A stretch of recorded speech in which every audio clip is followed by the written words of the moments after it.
Welcome to this recording of NUMISMA's 2024 April meeting. My name is Charlotte Mann, and I'm here to present a paper on the function of Felicitas, or happiness, within the public image of the final Antonine emperor Commodus. The antecedents of my interest in Felicitas lie with my PhD thesis, which set out to understand the numismatic representation of Hadrian and the Antonine emperors, specifically the image of imperial rule created by the administration for the empire. I did this by approaching Antonine imperial coinage quantitatively, or in reference to the overall frequency of images, creating a database of roughly 40,000 Hadrianic and Antonine imperial coins discovered in coin hoards, and analysing this data in a way that identified the most frequent reverse types, the common or everyday images, whose banality made them significant because they were the focus of the emperor's numismatic representation. I concluded from that analysis that the imperial coinage produced in this period presented each emperor as the source of the empire's happiness, prosperity, and security. This was an overarching message or common theme that created a sense of continuity between Antonines, but the images selected for emphasis were not stagnant or repetitive. Instead, I found that the conditions the imperial coinage presented as those required for the happiness of the empire were highly attuned to political and historical circumstances, changing to reflect threats of famine, political conflict, invasion, and war. This meant that the military crises of the Parthian and Marcomannic Wars from 162 to 180 were a period of transformation in the representation of Antonine rule, propelling it away from a civic model focused upon the happiness established by Hadrian and Pius's generosity, to a more militaristic model that attributed the happiness of the empire to its military security. This transformation becomes especially interesting under Commodus, because my data shows that despite the empire returning to a state of comparative peace and stability, the militarization of the emperor's numismatic representation remained. Its primary message now that the happiness of the empire required a state of perennial victoriousness. Today, I want to share this analysis of Commodus's public image with you by taking Felicitas as my case study. Felicitas is a personification that expressed the happiness of the age upon imperial coinage, and the wide variety of types show that this was particularly receptive to contemporary concerns.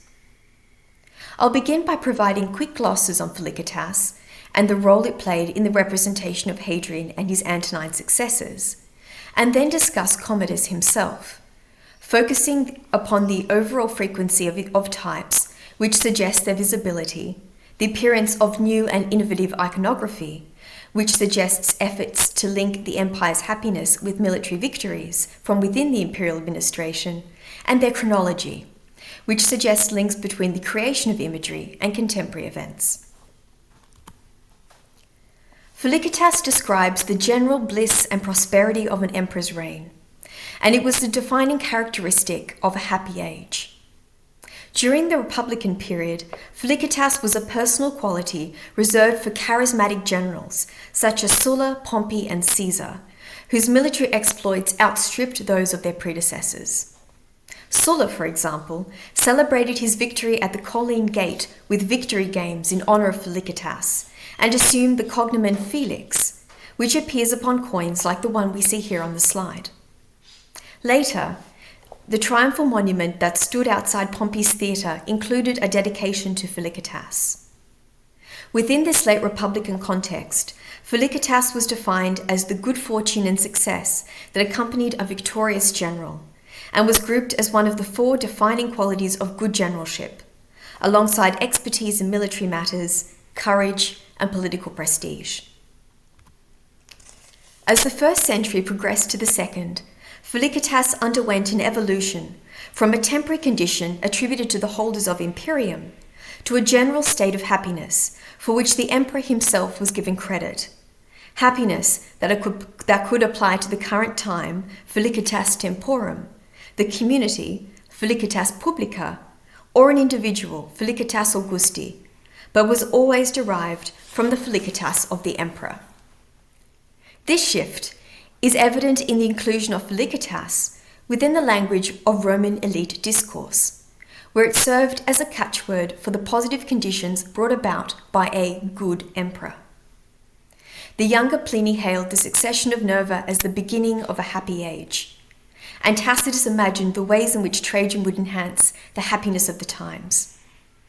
It is also evident in imperial coinage, which began to include the personified image of Felicitas as a draped female figure holding the caduceus or herald's rod and a cornucopia associated with prosperity. Under Hadrian and the first Antonine Emperor Pius, imperial coinage established a link between happiness and the emperor's generosity, which was presented as a source of general abundance and prosperity. Images of Felicitas represent 5% of the reverse imagery present in my dataset of coinage minted during the reign of Hadrian, an indication that it was particularly visible to the users of imperial coinage. Other particularly visible images highlighted Hadrian's good administration and the benefits of his rule, both the material, such as liberalitas, imperial generosity, annona, the grain distribution, and the congiarium, or the distribution scene, and the intangible, such as Felicitas, the general happiness of the times, and fortuna, good fortune.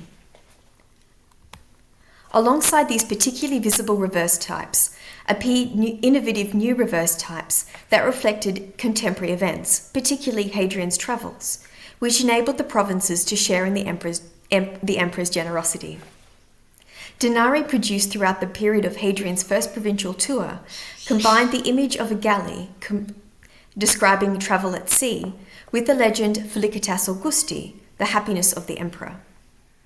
This message widened the happiness celebrated by imperial coinage from the Italian mainland to the empire as a whole. Images of Felicitas represent 4% of the reverse imagery present in the dataset of coinage minted during the reign of Hadrian's successor Antoninus Pius, an indication that it was, again, an image particularly visible to the users of imperial coinage. And again, as in the case of Hadrian, my quantitative analysis of his imperial coinage indicated that Pius's numismatic representation also emphasized his role as the benefactor of the empire and guarantor of its happiness and prosperity. I highlight the connection between Felicitas and the emperor's provision of grain, the annona, that is evident within Pius's imperial coinage. Annona is the reverse image that appears most frequently within Pius's dataset, appearing upon 28% or more than a quarter of this data. This emphasis reflects the severity of grain shortages throughout Pius's reign and the extent of the emperor's efforts to alleviate them through distributions of grain, alimentary programs, and the consolidation of the infrastructure associated with the transportation of grain and civic amenities in Italian port cities. Stercerci, struck between 145 and 161, combined the standing figure of Annona flanked by ships carrying a full modius of grain on the left and a lighthouse on the right, with the legend Annona Felix, which used the combination of image and legend to draw a link between the harbour infrastructure required for successful transportation by sea, here a lighthouse, and general happiness resulting from the provision of grain, Annona Felix. So to summarize, under Hadrian and the first Antonine Emperor Pius, imperial coinage celebrated happiness, prosperity, and other ideal conditions within the empire, which were presented as the results of the emperor's generosity. During the next 3 periods of imperial rule, the sole reign of Aurelius and Verus following the death of Pius in 160 CE, the sole reign of Aurelius following the death of Verus in 169, and the joint reign of Aurelius and his son Commodus from 177 until Aurelius's death in 180, ongoing military crises demanded militaristic representations of the emperor and caused the numismatic representation of the empire's happiness and prosperity to become increasingly linked with victory, security, and divine support for the Roman war effort. As a result, the civic Antonine ideology of benefit, suited to the reign of Hadrian and Pius, evolved into a military model under Aurelius and Verus, with the link between victory and happiness growing increasingly prominent throughout the sole reign of Aurelius and the joint reign of Aurelius and Commodus. Data from the shared reign of Aurelius and Verus reveal a high quantity of images pertaining to victory, triumph, the events of campaign, and the representation of Verus as an imperator. Images of Felicitas appear in an overall quantity of 4% and appear within the sample from year to year, communicating a general message about the happiness of the empire that circulated alongside increasingly militaristic representations of emperors, their achievements, and their activities. Aurelius' sole reign was dominated by the military crises of the Marcomannic Wars.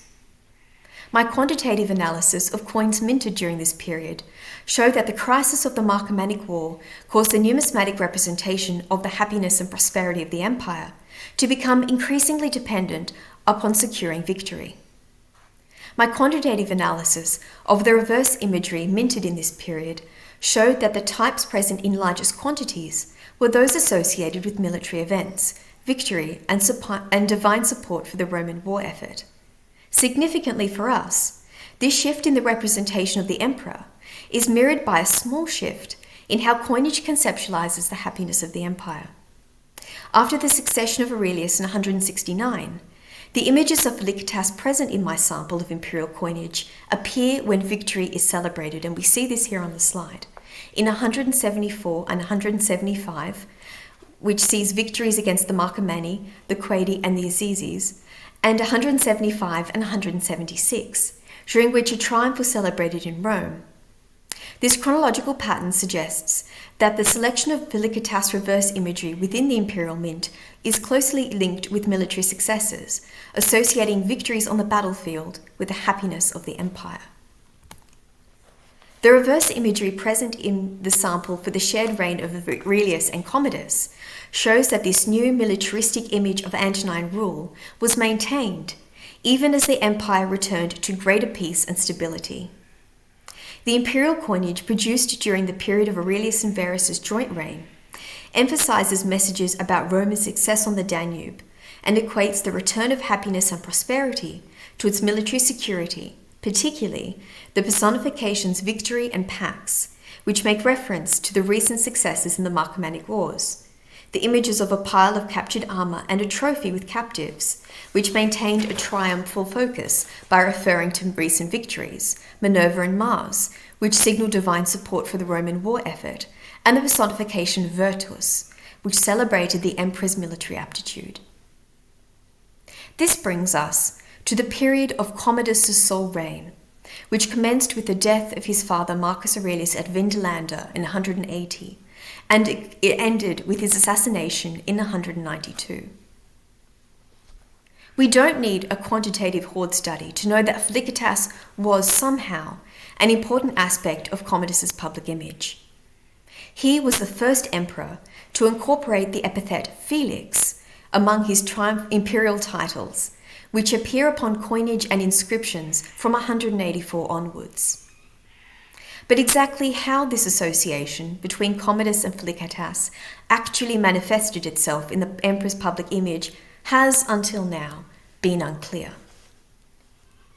We have never had a really good sense of how the public representation of Commodus fits into the broader narrative of his imperial representation unfolding throughout the 2nd century. This is due to the particularly fragmentary nature of material evidence caused by the order of damnatio memoriae that was imposed after the death of Commodus, causing pieces of sculptural, epigraphic, and monumental evidence for his reign to be destroyed. In such circumstances, for example, it is difficult to tell whether the image of Commodus in the lion skin of Hercules was a popular way of representing him, or if any statues of Commodus in gladiatorial attire existed prior to their destruction as particularly inflammatory images. Imperial coinage did not, of course, survive damnatio completely unscathed. However, its production on a near-industrial scale allows imperial coinage to survive in representative quantities. My hoard data is a representative sample of the imperial coinage minted throughout the reign of Commodus. I've examined this data from a quantitative perspective in order to identify the most frequent reverse images, which will enable us to see Commodus as he appeared to the users of imperial coinage. Through my analysis of this imagery, I have found that the empire returned to the relative peace and stability enjoyed by Hadrian and Pius, but the impact of military crises upon the emperor's numismatic representation was lasting. The primary message of Commodus's numismatic representation was the idea that the happiness of the empire was guaranteed by its military security. In fact, a quantitative analysis shows that the martial themes and references to the empire's happiness were just as prominent as they had been during the Parthian and Marcomannic Wars. This is striking, considering that the political circumstances of Commodus's reign were very different to the protracted military crises of his fathers. Commodus's first act as sole emperor was to cancel preparations for a new campaign against the Quadic tribes and reach a hasty peace settlement, after which he returned to Rome. Generals led campaigns on the emperor's behalf, in Britain, Dacia and Sarmatia, but Commodus remained within the Italian mainland, without personally participating in a campaign again. This makes Commodus's militaristic Felicitas both a fascinating aspect of his own public image and a continuation of Antonine ideology, a bridge between the 2nd century and the more martial Severan emperors and the soldier emperors of the 3rd. This is particularly clear when we examine Commodus's imperial coinage thematically, reading particularly frequent images alongside one another to understand how they communicated nuanced messages or ideas. Happiness is clearly a defining theme, as are images of military significance. Military images make up the largest thematic category of imagery present within this sample of Commodus's imperial coinage, a cumulative 34% of gold, silver and base metal coins. Here we encounter the image of Commodus as the emperor who achieved the final victory of the Marcomannic War and continued to ensure the security of the empire. These military images include personification with a connection to themes of victory and triumph, such as victory, pax and virtus, deities associated with warfare, such as Mars, Minerva and Janus, symbols of military loyalty, fides militum and concordia exercitus, representations highlighting Commodus's militaristic prowess, virtus, Commodus in combat, Commodus addressing soldiers, and the triumphal procession. The high frequency of military images are in contrast to the impression of Commodus as an emperor reluctant to campaign that appears throughout military evidence, criticism that centres around his decision to call an end to the Marcomannic War. But our understanding of the emperor's numismatic representation as it developed throughout the 2nd century can make sense of this apparent disparity between a stay-at-home emperor and a militaristic imperial coinage. As we've established, military successes and a resulting peace were the political conditions needed for the peace, needed for the happiness and prosperity of the empire.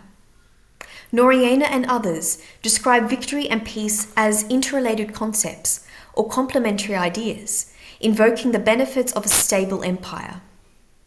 Political stability, giving rise to happiness and prosperity, would be especially desirable in the aftermath of the chaotic and destructive Marcomannic War.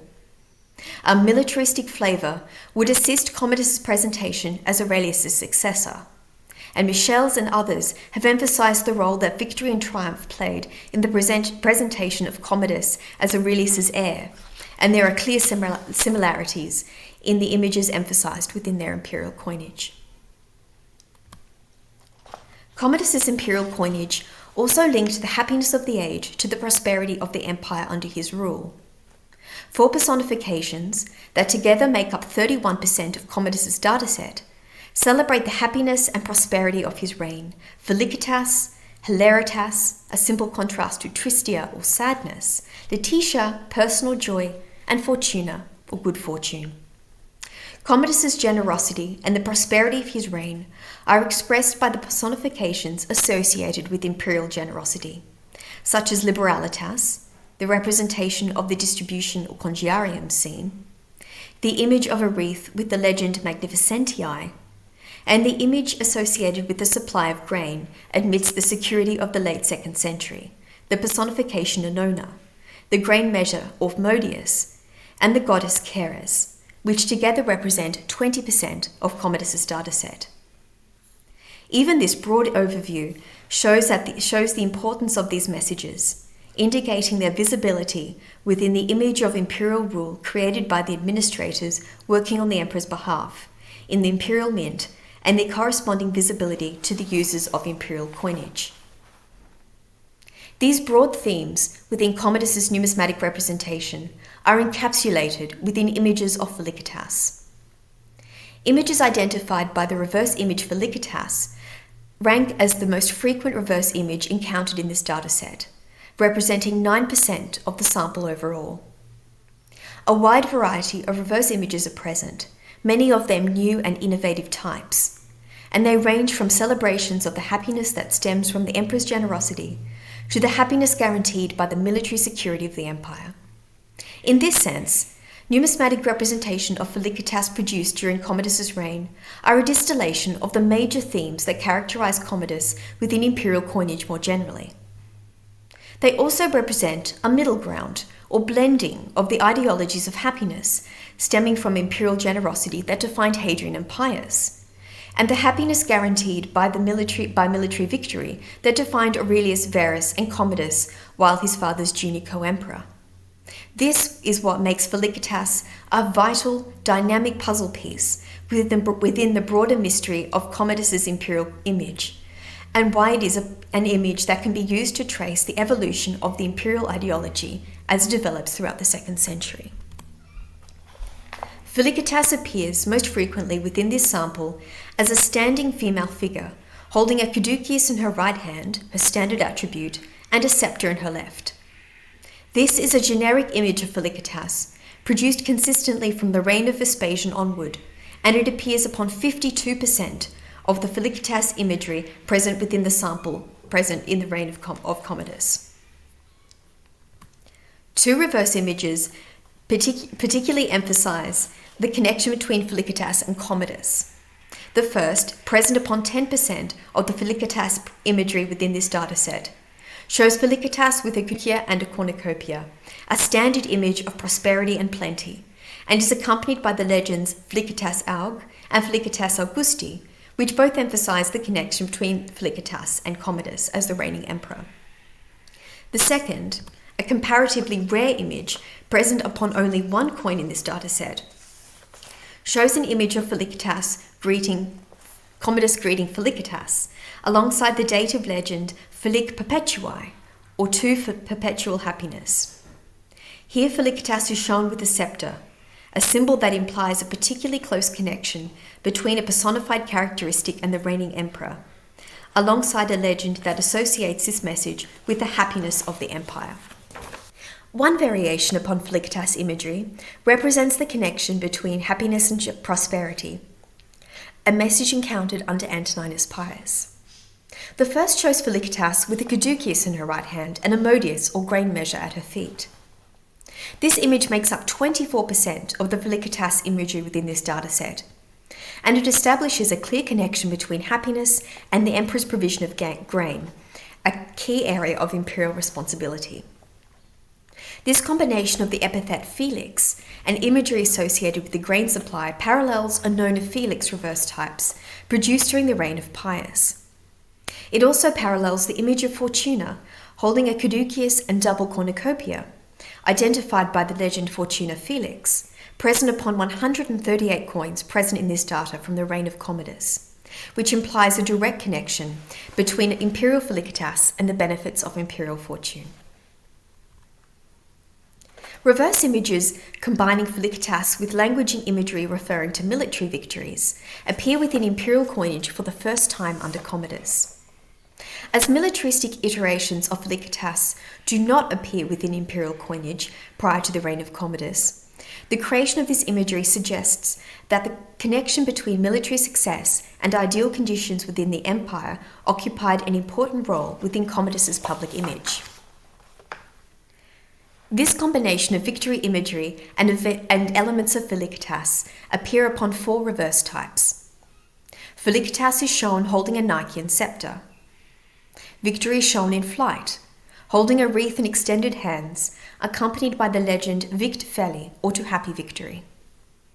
Victory is shown placing a wreath upon a pair of shields, accompanied by the legend Victoriae Felici. Victory is shown setting her right foot on a helmet, while inscribing a shield with the legend Vo Dei, accompanied by the legend Psyche Fel, or the happiness of the times, articulating the idea that the happiness of the age was due to military success in more direct terms. In each case, language and imagery that combined references to victory and created an association between military success and the happiness of the age appear. Even Pax is shown, holding a branch in one hand and the caduceus characteristic of Felicitas in the other. By expanding the information included within our analysis from the overall quantity of reverse types and their iconographic variations to a chronological perspective that takes the surrounding historical context into account, we can strengthen this interpretation of Commodus's Felicitas with more evidence for its connection between military events and to Commodus's Golden Age rhetoric, a time of prosperity and plenty more broadly. I have argued that Commodus's Felicitas contributed to an overall message concerning the happiness of a victorious empire. But Commodus's Felicitas has not always been interpreted that way. This is because Felix, the epithet associated with Felicitas, can imply divine protection or divine aspect, and this is the interpretation of Felicitas favoured by modern scholarship. I highlight an element of Olivia Hexter's argument that the assumption of the epithet Felix fit into Commodus's broader focus upon his association with the gods, including it with general expressions of pietas, the representation of deities within imperial coinage in high numbers, his special connection with Hercules, his claim of special protection from Jupiter, and his self-portrayal as Hercules Romanus, or the Roman Hercules.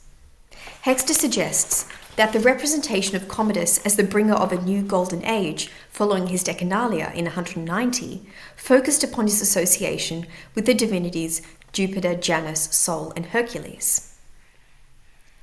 Hexter is using the available numismatic evidence quantitatively, or through the close analysis of specific visual features. But this approach can have limitations, particularly when dealing with an emperor who has suffered damnatio memoriae. A quantitative analysis that weighs each image with their sense of relative scale offers a different impression, and one that I consider to be more reflective of impulses within the imperial administration. In the first place, it shows that images of gods and the representation of Commodus's religious aspect made up a particularly low proportion of the dataset. In the second, a chronological summary of Felicitas reverse imagery present in this sample, which you see here on the slide, shows that Felicitas is particularly frequent in periods of military victory. A war in Dacian 182, unrest in Britain from 182 onward, a war against the Sarmatians in 184, a victory in Britain in 185, for which Commodus assumed the victory title Britannicus and celebrated a triumph in Rome, and a subsequent rebellion of the British legions in 186. My data also shows that militaristic images of Felicitas and images of victory with an added reference to Felicitas within their legend appear in this period and continue throughout the reign, suggesting the broad significance of their message. Finally, the data collected for the period of Commodus's Decennalia, 190, which you see here on the slide, is characterized by a focus upon Commodus's Felicitas and its benefits to the empire.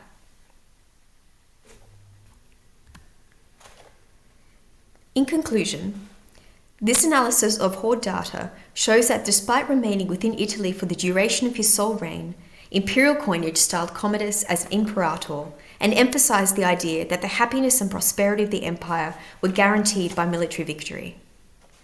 This mode of imperial representation was directly linked to the political circumstances of Commodus's reign, particularly the transition from military crises to a period of greater military security upon the conclusion of the Marcomannic War. the fact that imperial coinage continued to equate the happiness of the empire with the necessity of military victory after Rome had re-established control over its northern borders is evidence that the crisis of the Marcomannic Wars had a lasting impact upon the representation of emperor and empire. Thank you very much.